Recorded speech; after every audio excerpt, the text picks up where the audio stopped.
더 이상 자신을 돌볼 수 없게 되면 누가 당신을 돌봐줄까요? 머릿속에 가장 먼저 떠오르는 대답은 거의 항상 같습니다. 내 자식들, 내 배우자, 내 가족. 듣기 좋고 어느 정도 안도감을 주는 대답이죠. 하지만 그 대답이 틀렸다면 어떨까요? 그것이 단지 계획이 아닌 희망에 불과하다면요? 오랫동안 이 문제는 애정, 도덕 혹은 운의 문제로 다루어져 왔습니다. 우리는 이것을 다른 방식으로, 즉 데이터의 문제, 해독해야 할 패턴으로 분석하기로 결정했습니다. 이 작업을 위해 우리는 공리, 신경망, 인공지능의 능력을 사용했습니다. 시스템의 수십 년간의 가족 역학, 사회 변화, 그리고 다양한 문화권에서 노화가 미치는 생물학적 영향에 대한 기록을 입력했습니다. 우리는 삶이 우리에게 더 많은 것을 요구하기 시작할 때 일어나는 일들 뒤에 숨겨진 차가운 수학을 보여주길 원했습니다. 시스템이 우리에게 제시한 첫 번째 결론은 그가 보이지 않는 방치라고 명명한 무서운 개념이었습니다. 요란한 충돌이나 명백한 악의와는 달리 그것은 조용히 찾아옵니다. 시간이 없어서라는 말로, 결코 오지 않는 나중에 전화할게 라는 말로 위장한 채 말이죠. 점점 드물어지다가 어느 날 달력에서 완전히 사라져버리는 방문들로 이루어진 방치입니다. 당신을 사랑한다고 말하는 사람들에게 둘러싸여 있지만 실제로는 곁에 아무도 없는 듯한 느낌이죠.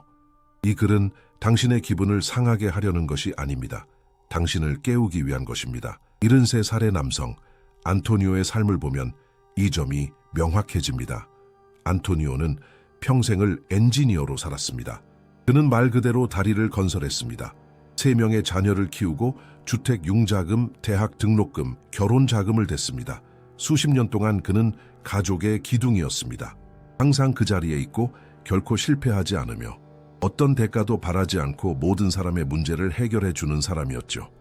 안토니오는 잊기 힘든 이야기를 들려주었습니다. 그는 인생에서 가장 힘들었던 날이 아버지가 돌아가셨을 때도 58살에 해고당했을 때도 아니라고 했습니다. 심지어 아내가 병들었을 때도 아니었습니다. 가장 힘들었던 날은 2년 전에 어느 평범한 화요일이었습니다. 그날은 3자녀 중 누구에게서도 열하루 동안 전화 한 통 오지 않았다는 사실을 깨달은 날이었습니다. 열하루, 다툼도 서운함도 없었습니다. 그들은 단지 바빴을 뿐입니다. 각자의 직업, 자녀 문제가 있었습니다. 그리고 그들의 아버지, 그들을 위해 모든 것을 바쳤던 남자는 미묘하게 우선순위에서 밀려나 해야 할 일 목록의 한 항목이 되어버렸습니다. 그는 자녀들에게 아무 말도 하지 않았습니다. 방해하고 싶지도 궁핍해 보이고 싶지도 않았습니다. 그래서 그는 기다렸습니다. 그리고 마침내 아들 중 한 명에게서 전화가 왔을 때 안토니오는 아무렇지 않은 척했습니다. 날짜를 세고 있지 않았던 것처럼요. 하지만 그는 세고 있었습니다. 하루 또 하루, 이것이 바로 보이지 않는 방치입니다. 요양원에 버려져 잊히는 것이 아닙니다. 그것은 드물고 극단적인 경우입니다. 진짜 방치는 훨씬 더 미묘합니다. 전화 통화 사이의 간격이 점점 벌어지는 것입니다. 이번 주말은 안 돼 라는 말이 너무 자주 반복되어 규칙이 되어버리는 것입니다. 당신이 그들 우주의 중심에서 그들 일정의 의무사항으로 전락했다는 것을 깨닫는 것입니다. 그리고 최악은 불평할 수도 없다는 것입니다. 왜냐하면 기술적으로는 아무도 잘못한 것이 없기 때문입니다. 이것은 수천 가구에서, 어쩌면 당신 부모님 댁에서 혹은 미래에 당신의 집에서 반복되는 시나리오입니다. 사람들이 악해서 일어나는 일이 아닙니다. 현대의 삶이 그렇게 되도록 설계되었기 때문에 일어나는 일입니다. 수천 년 동안 인간은 거대한 가족 구조 속에서 살았습니다. 3, 4대가 한 지붕 아래에 살았죠. 조부모는 손주를 돌보고 자녀는 늙은 부모를 돌봤습니다. 그것은 선택이 아니라 시스템이었습니다. 생존이었죠. 자연스러운 상호 호혜, 즉 순환이 있었습니다. 내가 전에 당신을 돌봤으니 지금 당신이 나를 돌보고 나중에는 당신의 자녀들이 당신을 돌볼 것이다. 그러나 불과 2, 3세대 만에 이 시스템은 무너졌습니다. 가족들은 흩어졌고 집은 작아졌습니다. 그리고 점차 부모를 돌보는 것은 확실한 일에서 관리해야 할 문제, 즉 짐이 되었습니다. 이전이 더 좋았다는 의미는 아니지만 오늘날에는 없는 무언가가 있었습니다. 바로 확실성입니다. 누군가 곁에 있을 것이라는 것을 알았습니다. 오늘날 당신은 희망을 가져야 합니다. 그리고 희망은 노후를 위한 최악의 계획입니다. 그 희망은 숫자를 보면 끔찍한 계획이 됩니다. 브라질에서는 60세 이상 500만 명이 넘는 사람들이 혼자 삽니다. 거의 6명 중 1명꼴입니다. 그리고 이 숫자는 계속해서 증가하고 있습니다. 일본의 상황은 너무 심각해서 고독사라는 단어가 있을 정도입니다. 이는 집에서 홀로 죽음을 맞이하고 몇 주 또는 몇 달 후에야 발견되는 사람들을 가리킵니다. 세계에서 가장 발전한 나라 중 하나에서 매년 수천 건의 사례가 발생합니다. 우리는 항상 이런 일이 우리에게는 일어나지 않을 것이라고, 우리 가족은 다르고 우리 아이들은 우리를 진심으로 사랑한다고 생각합니다. 그리고 아마도 그들은 당신을 사랑할 겁니다. 하지만 사랑만으로는 충분하지 않습니다. 사랑이 곁에 있어 줌을 보장하지도, 간병인 비용을 지불하지도, 한밤중에 넘어졌을 때 당신을 일으켜주지도 않습니다. 근본적인 무언가를 이해해야 합니다. 아플 수도 있지만 해방을 주는 진실입니다. 아무도 당신에게 빚진 것이 없습니다. 당신의 자녀들은 당신에게 빚진 것이 없습니다. 당신의 배우자도 당신에게 빚진 것이 없습니다. 당신이 아무리 희생하고 모든 것을 바쳤다 해도 그들은 당신에게 빚이 없습니다. 이 사실을 빨리 받아들일수록 그들이 서명한 적 없는 청구서를 다른 사람이 지불하는 것에 의존하지 않는 삶을 더 빨리 구축할 수 있습니다. 우리 거의 모두가 빠지는 정신적 함정이 있습니다. 우리는 공리에게 노년기에 원망이 싹 튼 가족들의 의사소통 패턴을 분석해달라고 요청했고, 시스템은 반복되는 패턴, 즉 그가 사랑 계약의 터치이라고 부른 논리적 오류를 발견했습니다. 그 논리는 다음과 같이 작동합니다. 내가 당신에게 사랑, 시간, 돈, 희생을 줍니다. 미래의 어느 시점에 당신은 그것을 돌봄의 형태로 내게 돌려줄 것입니다. 우리는 이 말을 소리내어 하거나 의식적으로 생각하지 않습니다. 하지만 이 서명되지 않은 계약은 우리 마음속 깊은 곳에서 작동하고 있습니다. 그리고 청구할 때가 되었을 때 상대방이 지불하지 않으면 우리는 배신감을 느낍니다. 하지만 잘 생각해 보세요. 당신은 자녀들에게 그들을 키우고 학비를 대주는 대가로 늙으면 당신을 돌봐야 한다고 말한 적이 있나요? 아니요. 그 계약은 오직 당신의 머릿속에만 존재합니다. 당신의 자녀들은 태어나게 해달라고 부탁한 적이 없습니다. 당신이 그들을 위해 한 일은 당신이 원했기 때문에 한 것입니다. 그것이 당신의 책임이었고 그들을 사랑했기 때문입니다. 하지만 그 사랑을 미래의 빚으로 바꾸는 것은 그들에게 불공평합니다. 그리고 당신에게는 위험합니다. 우리는 이것을 너무 늦게 깨달은 한 여성 카르멘의 삶을 알고 있습니다. 카르멘은 평생을 두 딸에게 헌신했습니다. 집에서 더 많은 시간을 보내기 위해 직장에서의 승진을 포기했습니다. 학비, 첫차 아파트 계약금을 지불해 주었습니다. 모든 위기, 모든 이별, 모든 생일에 함께했습니다. 완벽한 엄마, 항상 곁에 있는 엄마였습니다. 카르멘이 70살이 되었을 때 거동에 문제가 생기기 시작했습니다. 심각한 것은 아니었지만 몇 가지 일에 도움이 필요했습니다. 그녀는 딸들에게 전화했습니다. 딸들은 그녀를 진심으로 사랑했습니다. 나쁜 사람들은 아니었습니다. 하지만 한 명은 400km 떨어진 곳에 살며 어린 자녀가 셋이었고, 다른 한 명은 압박이 심한 직책에서 일주일에 60시간씩 일했습니다. 두 딸은 똑같이 말했습니다. 엄마, 사랑하지만 지금은 안 돼요. 카르멘은 배신감을 느꼈습니다. 그녀가 바친 모든 것에도 불구하고 딸들은 곁에 없었습니다. 몇 달 동안 그녀는 분개하며 집에서 홀로 울었고 이용당하고 버려진 기분을 느꼈습니다. 마치 그들을 키우기 위한 도구였고 이제 더 이상 쓸모가 없어져 버려진 것처럼요. 카르멘이 나아지기 시작한 순간은 존재하지도 않았던 빚을 딸들이 갚기를 기다리는 것을 멈췄을 때였습니다. 그녀가 주었던 사랑은 대출이 아니라 선물이었다는 것을 이해했을 때였습니다. 딸들에게는 보상받기를 기대하는 어머니의 무게 없이 자신의 삶을 살 권리가 있다는 것을요. 그리고 그녀 자신 카르멘에게는 누구에게도 의존하지 않는 노년을 만들 책임이 있다는 것을요. 쉽지 않았습니다. 그녀는 수년간의 기대를 버려야 했습니다. 혼자라는 현실, 그리고 그것이 누구의 탓도 아니라는 현실을 마주해야 했습니다. 하지만 그렇게 했을 때 무언가 변했습니다. 분노가 사라졌습니다. 그녀는 범인을 찾는 대신 해결책을 찾기 시작했습니다. 그리고 아이러니하게도 딸들과의 관계가 개선되었습니다. 더 이상 빚도 긴장도 없었기 때문입니다. 오직 사랑만이 있었습니다. 청구서 없는 깨끗한 사랑. 하지만 고독의 현실은 단지 슬프기만 한 것이 아닙니다. 그것은 사람을 죽입니다. 말 그대로요. 그리고 그것이 사람을 죽인다고 말할 때 그것은 비유가 아니라 순수한 생물학입니다. 2010년 한 거대한 연구가 30만 명이 넘는 사람들의 데이터를 분석했습니다. 결론은 충격적이었습니다. 사회적 관계가 적은 것은 건강에 하루에 담배 15개비를 피우는 것만큼이나 위험합니다. 비만보다 더 위험하고 알코올 중독만큼이나 해롭습니다. 고독은 몸을 안에서부터 파괴하는 느리게 작용하는 독입니다. 하지만 왜일까요? 왜 감정이 그렇게 파괴적인 신체적 영향을 미칠 수 있을까요? 답은 우리의 진화에 있습니다. 수백만 년 동안 자연 속에서 혼자인 인간은 죽은 인간이었습니다. 우리에게는 발톱도, 송곳니도, 빠른 속도도 없었습니다. 우리의 유일한 무기는 집단, 즉 부족이었습니다.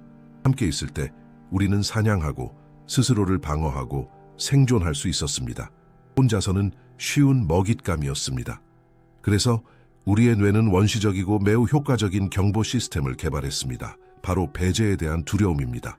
당신의 뇌에게 사회적으로 거부당하는 고통은 신체적 고통과 같은 영역에서 처리됩니다. 당신이 외롭거나 배제되었다고 느낄 때 당신의 뇌는 그것을 주먹으로 맞거나 뼈가 부러지는 것과 구분하지 못합니다. 고립을 생존에 대한 치명적인 위협으로 해석합니다. 그리고 몸은 치명적인 위협에 어떻게 반응할까요? 비상 모드로 들어갑니다. 유명한 스트레스 호르몬인 코르티솔을 분비합니다. 코르티솔은 포식자로부터 도망쳐야 할 때 유용합니다. 심장을 빨리 뛰게 하고 근육을 긴장시키며 싸우거나 도망칠 준비를 시킵니다. 문제는 현대사회에서는 포식자가 결코 나타나지 않는다는 것입니다. 위협은 몇 분 후에 사라지는 사자가 아닙니다. 위협은 침묵, 텅 빈 집, 울리지 않는 전화입니다. 그것은 지속적인 위협입니다. 그래서 코르티솔은 계속해서 흐릅니다. 하루하루, 매달, 매년. 만성적인 코르티솔에 잠긴 몸은 자가 파괴를 시작합니다. 혈압이 오릅니다. 질병으로부터 당신을 보호해야 할 면역 체계는 억제됩니다. 소화 기능이 바뀌고 수면이 방해받습니다. 그리고 뇌에 미치는 손상은 특히 잔인합니다. 코르티솔은 기억과 학습을 담당하는 구조인 해마라는 영역의 뉴런을 죽입니다. 나이 들고 외로운 사람들이 왜 더 빨리 쇠약해지고 기억력을 잃고 더 불안해하는지 궁금해한 적 있나요? 단지 나이 때문만이 아닙니다. 고독이라는 독이 조용히 제 역할을 하고 있는 것입니다. 하지만 조사는 여기서 그치지 않습니다. 고독의 신경 구조를 이해하기 위해 우리는 인공지능에게 4만 건의 자기 공명 영상 스캔을 분석하여 만성적으로 외로움을 느끼는 사람들의 뇌에서 패턴을 찾아달라고 요청했습니다. 그리고 그는 매혹적인 것을 발견했습니다.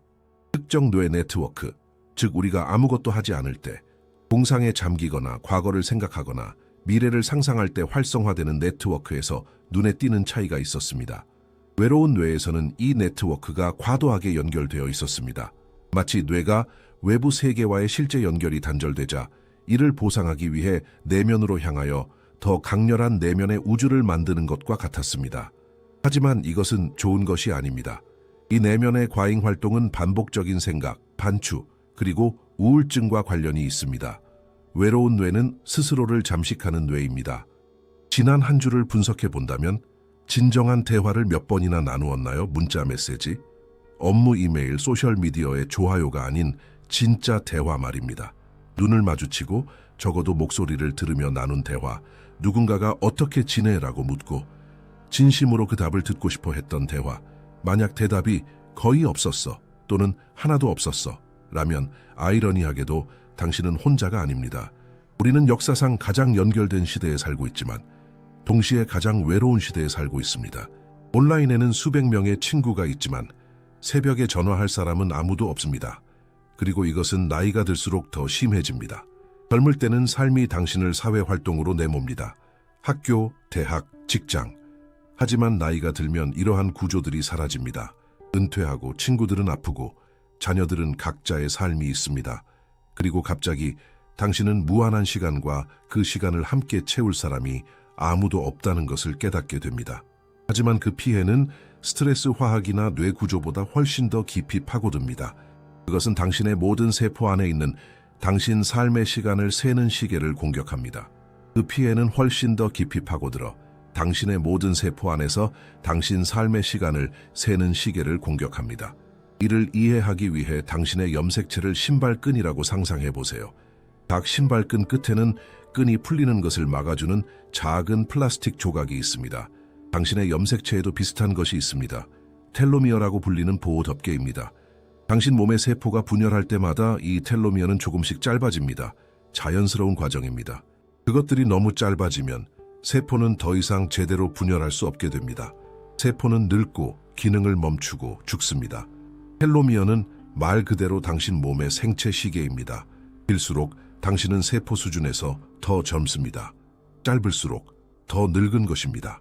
그리고 여기가 결정적인 부분입니다. 당신의 텔로미어가 짧아지는 속도는 고정되어 있지 않습니다. 그것은 단지 당신의 유전자에 의해서만 결정되지 않습니다. 그것은 당신이 어떻게 사느냐에 직접적으로 영향을 받습니다. 이 연구로 노벨상을 수상한 연구자들이 이끈 혁신적인 연구들은 만성적인 스트레스, 고립, 그리고 사회적 지지의 부족이 텔로미어 단축을 급격히 가속화한다는 것을 보여주었습니다. 이 연관성을 확인하기 위해 우리는 공리에게 참가자들의 생활사와 교차 분석된 수천 개의 유전자 샘플을 분석하도록 요청했습니다. 패턴은 명백했습니다. 높은 수준의 고독감을 보고한 사람들은 강한 사회적 연결을 가진 사람들보다 텔로미어가 현저히 짧았습니다. 다시 말해, 고독은 당신을 더 빨리 늙게 만듭니다. 당신은 잘 먹고 운동하고 담배를 피우지 않을 수 있지만 만성적으로 혼자라면 당신의 세포는 어쨌든 가속된 속도로 늙어가고 있는 것입니다. 이제 당신이 매일 보지만 아마 깊이 이해하지 못했던 것에 대해 이야기해 봅시다. 바로 나이 든 사람들의 정신적 경직성입니다. 같은 의견에 집착하고 새로운 것을 거부하며 같은 이야기를 반복하는 경향, 그들이 배우기를 멈춘 것 같은 느낌. 쉬운 설명은 나이 탓이라고 말하는 것입니다. 하지만 그것은 사실이 아닙니다. 나이가 당신을 고집스럽게 만드는 것이 아닙니다. 당신을 고집스럽게 만드는 것은 적응을 멈춘 뇌입니다. 그리고 여기에는 신경학적인 이유가 있습니다. 당신의 뇌에는 인지적 유연성이라는 능력이 있습니다. 그것은 당신이 한 작업에서 다른 작업으로 전환하고 새로운 상황에 적응하며 다른 관점에서 사물을 볼 수 있게 해주는 능력입니다. 이 기능은 주로 이마 바로 뒤에 있는 뇌의 부분인 전전두엽 피질에 의존합니다. 이것이 우리를 인간으로 만드는 것입니다. 그리고 이것은 나이가 들면서 가장 먼저 퇴화하는 영역 중 하나이기도 합니다. 하지만 핵심은 이 쇠퇴가 모든 사람에게 동일하지 않다는 것입니다. 활발한 사회적 관계를 유지하고 대화하고 새로운 아이디어에 도전받는 사람들은 인지적 유연성을 훨씬 더 오래 유지합니다. 뇌는 근육과 같아서 사용하지 않으면 위축됩니다. 그리고 그것을 운동시키는 가장 좋은 방법 중 하나는 다른 사람들과 상호작용하는 것입니다. 처음에 이야기했던 엔지니어 안토니오를 기억하시나요? 다리를 건설하고 세 자녀를 키웠던 그 남자. 우리가 그를 만났을 때 그는 아내가 사망한 후 2년 동안 혼자 살고 있었습니다. 그리고 그는 자신을 부끄럽게 만드는 무언가를 고백했습니다. 그는 스스로도 알아보지 못하는 사람이 되어버렸다고 말했습니다. 사소한 일에 화를 내고 더 이상 집중할 수 없어서 책 읽기를 그만두었습니다. 자녀들이 방문해서 자신들의 삶에 대해 이야기할 때 그는 대화를 따라가지 못하고 다른 생각을 하고 있는 자신을 발견했습니다. 안토니오는 바보가 되어가고 있었던 것이 아닙니다. 안토니오는 사회적 자극이 박탈된 뇌의 효과를 몸소 느끼고 있었습니다. 그의 인지적 유연성은 퇴화하고 있었습니다. 그리고 최악은 그가 그것을 인지하고 있었다는 것입니다. 그는 자신이 변하는 것을 보았지만 어떻게 멈춰야 할지 몰랐습니다. 그는 그것이 되돌릴 수 없는 길이라고 믿었습니다. 그리고 오랫동안 과학도 그렇게 생각했습니다. 성인의 뇌는 고정되어 있어서 특정 나이부터는 뉴런을 잃기만 할 뿐 결코 얻을 수는 없다고 믿었습니다. 하지만 이것은 완전히 거짓으로 판명되었습니다. 우리 뇌에는 신경가소성이라는 놀라운 능력이 있습니다. 그것은 스스로를 재조직하고 새로운 연결을 형성하며 심지어 새로운 뉴런을 생성하는 능력입니다. 손상은 적어도 부분적으로는 되돌릴 수 있습니다. 뇌는 회복될 수 있습니다. 그리고 이 발견은 게임의 규칙을 완전히 바꿉니다. 매혹적인 사실은 신경가소성을 가장 자극하는 것 중 하나가 바로 사회적 상호작용이라는 것입니다. 도독이 야기하는 손상은 부분적으로 그것의 해독제인 연결에 의해 되돌려질 수 있습니다. 공리가 이 데이터로 밝혀낸 결론은 우리가 노화에 대해 생각했던 모든 것을 바꿉니다. 우리가 노년과 연관짓는 쇠퇴는 피할 수 없는 선고가 아닙니다. 그것은 대부분 우리가 어떻게 살아가느냐의 결과입니다. 그리고 이에 대한 구체적인 증거가 있습니다. 세계에는 사람들이 완전히 다른 방식으로 늙어가는 곳들이 있습니다. 90살, 100살까지 맑은 정신과 활력을 가지고 살아가는 것이 평범한 곳들입니다. 이러한 장소들은 블루존으로 알려져 있습니다. 일본의 오키나와, 이탈리아의 사르데냐, 그리스의 이카리아, 코스타리카의 니코야 반도, 그리고 캘리포니아, 로마린다의 한 공동체, 이렇게 세계 곳곳에 흩어져 있는 5지역입니다. 문화, 기후, 식단이 완전히 다릅니다. 하지만 연구자들이 그들의 공통점을 분석했을 때 다른 모든 것들보다 두드러지는 한 가지 패턴이 있었습니다. 이 공동체들 중 어느 곳에서도 사람들은 혼자 늙어가지 않습니다. 예를 들어 오키나와에는 모아이라는 개념이 있습니다. 어린 시절에 형성되어 평생 서로를 돌보기로 약속하는 친구들의 모임입니다. 오키나와 사람은 결코 완전히 혼자가 아닙니다. 그에게는 그의 모아이가 있습니다. 사르데냐에서는 가족들이 함께 살거나 아주 가까이 삽니다. 조부모는 손주를 돌보고 자녀는 부모를 돌봅니다. 이것은 부담이 아니라 삶의 자연스러운 흐름으로 여겨집니다. 패턴은 명확합니다. 사회적 연결은 그들의 일상 구조에 짜여 있습니다. 그들이 찾아야 하는 것이 아니라 그것이 기본값입니다. 하지만 연구자들은 무언가 더 발견했습니다. 아마도 사회적 연결보다 훨씬 더 중요한 것일지도 모릅니다. 모든 블루존에서 사람들은 아침에 침대에서 일어날 이유가 있습니다. 오키나와에서는 그것을 이키가이라고 부릅니다. 코스타리카에서는 인생의 계획이라고 합니다. 번역이 완벽하지는 않지만 목표를 의미합니다. 당신이 존재하는 이유. 그리고 우리는 세상을 구하는 거창한 사명에 대해 이야기하는 것이 아닙니다. 오키나와 사람의 이키가이는 자신의 텃밭을 가꾸거나 마을 아이들에게 가라테를 가르치거나 일요일에 가족을 위해 요리하는 것일 수 있습니다. 중요한 것은 목표의 크기가 아니라 그것을 가지고 있다는 사실입니다. 목표의 영향을 수치화하기 위해 우리는 공리에게 수천 개의 장수 관련 연구 데이터를 교차 분석하도록 요청했습니다. 결과는 수학적이었습니다. 명확한 목표를 갖는 것은 수명을 최대 7년까지 늘릴 수 있습니다. 7년. 단지 더 오래 사는 것이 아니라 더 잘 사는 것입니다. 목표가 있는 사람들은 우울증이 적고 인지 기능이 더 좋으며 회복 탄력성이 더 높습니다. 목표는 방패처럼 작용합니다. 문제는 현대사회가 우리에게서 전통적인 목표의 원천들을 많이 빼앗아갔다는 것입니다. 일은 단지 청구서를 지불하는 수단이 되었고 공동체는 해체되었으며 가족은 흩어졌습니다.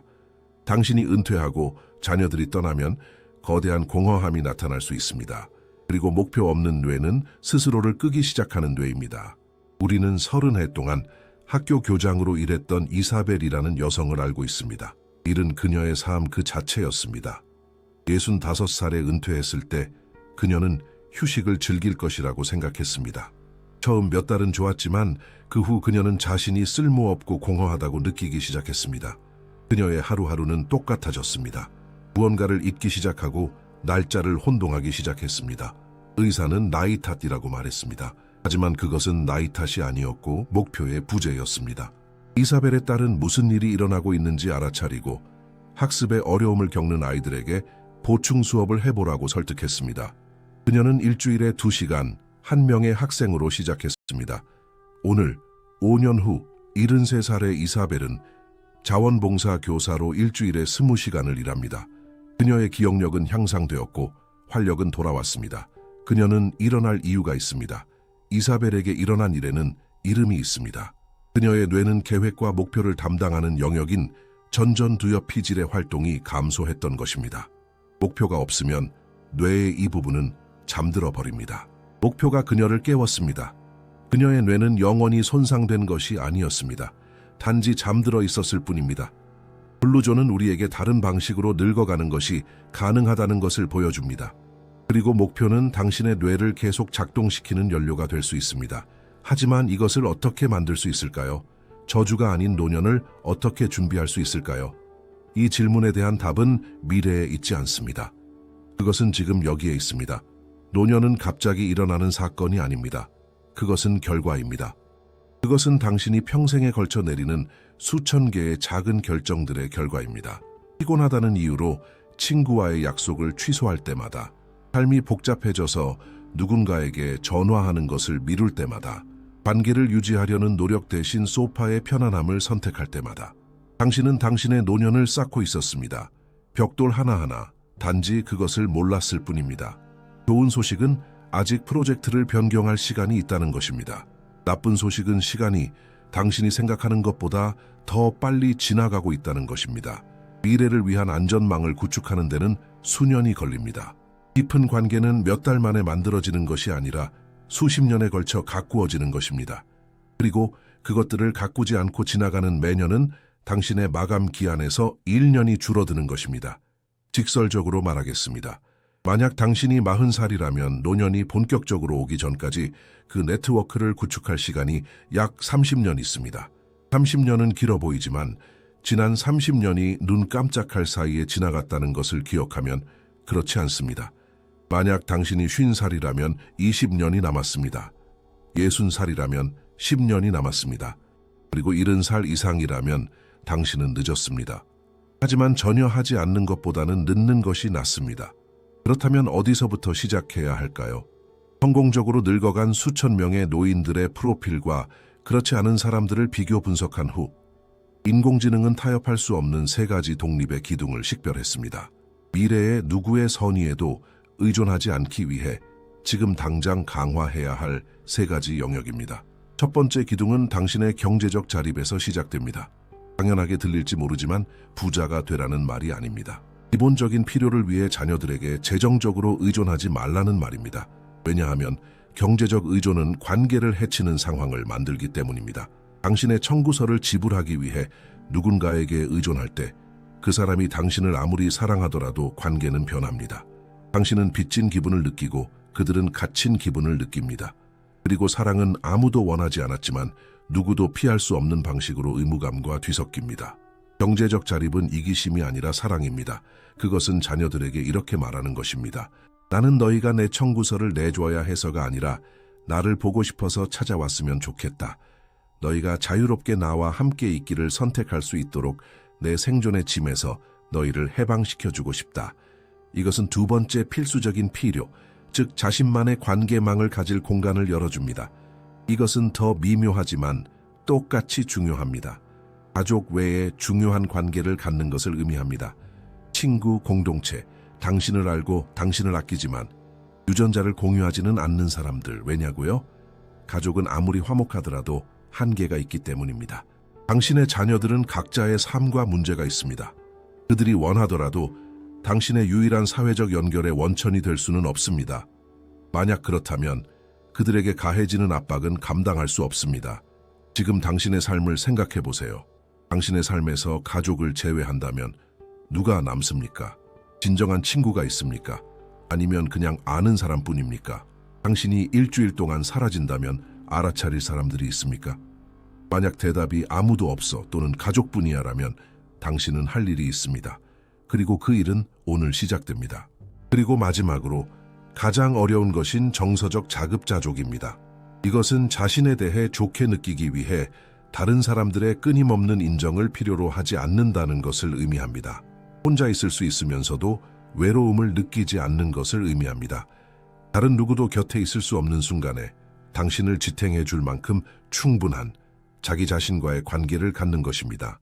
왜냐하면 그런 순간들은 올 것이기 때문입니다. 당신의 친구 관계망이 아무리 좋고 경제력이 아무리 탄탄하더라도 잠 못 이루는 밤에 전화할 사람이 아무도 없을 때가 있을 것입니다. 집이 텅 비고 침묵이 무겁게 느껴지는 아침이 있을 것입니다. 그리고 만약 당신이 자기 자신과 함께 있는 것을 견디지 못한다면 그 순간들은 지옥이 될 것입니다. 정서적 자급자족은 아무도 필요 없다는 것이 아닙니다. 매 순간 누군가를 필사적으로 필요로 하지 않는 것입니다. 이것은 혼자서 할 수 있는 관심사를 키움으로써 만들어집니다. 독서, 산책, 손으로 무언가를 만드는 것. 이것은 위안상으로서가 아니라 그 자체로 가치 있는 것으로서 자기 자신과 함께 있는 것을 즐기는 법을 배움으로써 만들어집니다. 이 기둥들은 강한 삶을 만듭니다. 하지만 그것들은 우리가 가장 두려워하는 것을 마주하게 합니다. 이 삶의 끝, 우리는 가장 두려워하는 것을 바라봐야 합니다. 지금까지 우리가 이야기한 모든 것, 고독, 방치, 쇠퇴하는 정신, 이 모든 것이 우리를 두렵게 하는 단 하나의 이유가 있습니다. 우리는 죽음을 두려워합니다. 혼자 늙는 것에 대한 두려움은 고독에 대한 두려움이 아니라 혼자 죽는 것에 대한 두려움입니다.